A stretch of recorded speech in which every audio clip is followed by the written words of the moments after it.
कडाक्याचे ऊन, तहानलेल्या पक्ष्यांसाठी चिमुकल्यांचे हात सरसावले. कदमापूरच्या विद्यार्थ्यांनी राबविला स्तुत्य उपक्रम.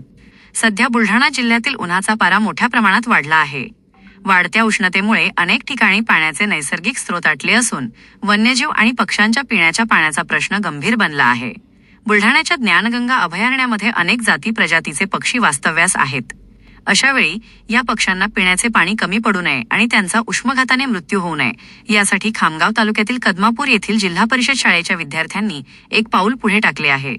शिक्षक राजेश कोगदे यांची संकल्पना विद्यार्थ्यांमध्ये पक्षीप्रेम आणि सहानुभूती जागृत व्हावी या उद्देशाने शिक्षक राजेश कोगदे यांच्या संकल्पनेतून ही पाणी चळवळ सुरू करण्यात आली आहे. या उपक्रमांतर्गत विद्यार्थ्यांनी रस्त्यालगत असलेल्या झाडांवर मातीची भांडी पाणवठे लावून त्यामध्ये पक्ष्यांसाठी पाणी ठेवण्याची व्यवस्था केली आहे. नागरिकांना आवाहन, उन्हाची तीव्रता पाहता इतर नागरिकांनी देखील पक्षी आणि प्राण्यांसाठी जमेल तिथे पाणी ठेवावे. तसेच झाडांवर लावलेल्या भांड्यांमध्ये नियमितपणे पाणी टाकावे असे आवाहन वनविभागासह शिक्षकांनी केले आहे. शाळेच्या या स्तुत्य उपक्रमाचे सर्वत्र कौतुक होत असून चिमुकल्यांच्या या प्रयत्नांमुळे मुक्या जीवांना मोठा आधार मिळत आहे.